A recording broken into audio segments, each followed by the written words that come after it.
This is the third and final video for 1B1 in Honors Geometry. We are going to be studying the triangle inequality theorem in this video. So we're going to do a demonstration on the sheet below here, but then we're going to copy down what we conclude from this demonstration in the bottom half of the front page of our 1B1 notes. So you can put that aside right now, and I just want you to observe this. The triangle inequality theorem is essentially talking about the possible lengths of the sides of a triangle. So when I look at this, I'm going to start off with this side length. This side length of the triangle, or the spaghetti piece, is 10 inches long. I'm going to introduce two more pieces. I have this piece right here, which is about 3 inches long, and then I have this piece right here, which is 2 inches long. And my question to you is, before I do anything, do you think that these three pieces of spaghetti will form a triangle? So think about that for a second and pause the video. All right, so now when I think about this, it's easier for me to maneuver these around. I'm going to keep this longest side here, and I'm going to attach these two here, and we can almost already see that these two sides are not going to reach each other. They're going to, if I keep rotating, trying to get closer and closer, they're going to fall short. So they're not even going to be able to reach each other, so they will collapse and they will not form a triangle. So then we have to think, okay, well, if these for sure won't, what's the situation where they would form a triangle? So I'm going to introduce two more pieces of spaghetti. This one, I believe, is 6 inches long, and this one is 4 inches long. So we now have 6 inches, 4 inches, and our bottom spaghetti is 10 inches. And my question to you now is, do you think you can create a piece of, or a triangle from these three pieces of spaghetti? So think about that for a second, and then we'll do the demonstration. Okay, so now looking at this, these don't reach yet, but let's see if I can, they get closer and closer. I'm thinking, oh, we're getting closer to forming a triangle. Keep rotating. The question is, will they ever reach? Now let's think about this before I get them any closer. This is 10 inches, this one's 6 inches, and this one's 4 inches. So think about that. If I keep getting them closer and closer, by the time they touch, they are going to touch, but we won't have a triangle because this will fall flat. These two lengths added together will equal this length. So this falls flat to create just a line segment. So the question is, what has to be true about these two lengths, these two shorter lengths of the triangle, compared to the longest side of the triangle? What would be true about that?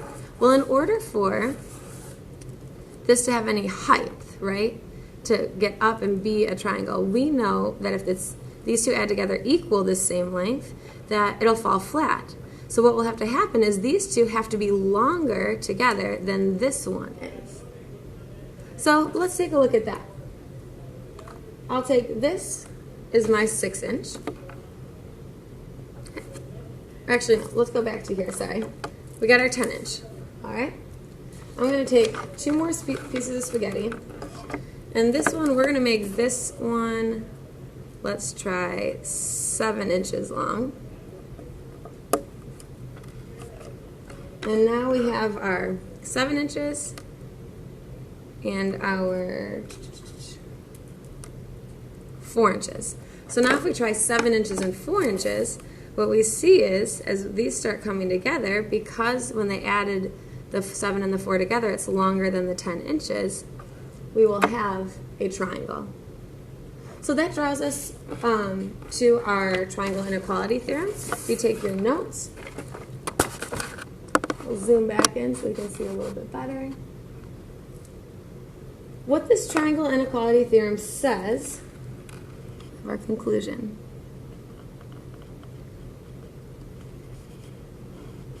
is that the sum of the lengths of any two sides of a triangle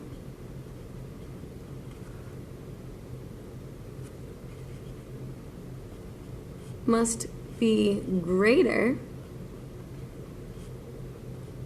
than the length of the third side.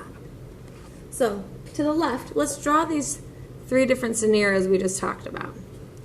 I'll do a dashed line. The first was when we had this 10-inch long spaghetti and I think it was just 2 inches and 1 inch. And when we look at this here, the 2 shorter or smaller side lengths, they add to be less than the 3rd side length. So it fell flat. The next situation was when we had our 10-inch spaghetti, our 6-inch spaghetti, and our 4-inch spaghetti. And what we saw is what really happened is we have our 10-inch here, and then our 6-inch fell flat to our 4-inch. So by the time they connected, it fell flat and created a line segment. So here, the 2 shorter side lengths add to equal the 3rd side length. And what we found was that when we add these 2 together, it has to be greater than the 3rd side length. So the 3rd option we looked at was if this was 10 inches, then we took 7 inches and then the 4 inches. Once we made that side longer to 7 inches, it created a triangle. So this is the situation where the 2 shorter side lengths add to be greater than the 3rd. And now we have a triangle. So I'm just going to take this marker right here and say this one didn't work, this one didn't work, and now we got a triangle. So go ahead and try and answer the question below. Can a triangle have the following side lengths? 9 feet, 3 feet, and 5 feet. Explain why or why not. All right, now that you've tried this on your own, I'll talk through what my thought process would be. So if I look at this, I can draw even a little picture. 9 feet is the longest side, so I'll have 9 feet. And then 3 feet and 5 feet, well, 3 feet is the shorter, 5 feet is here. I know that 3 and 5 together do not add to be greater than 9, so this will fall flat. It'll be like this first scenario. So on a quiz or test, my explanation could be, no, the 2 lengths of the shorter sides do not add to be greater than 9 feet. And there you go. The back of these notes, we're going to work on these problems in class tomorrow, so we can apply these theorems and concepts that we learned on the front.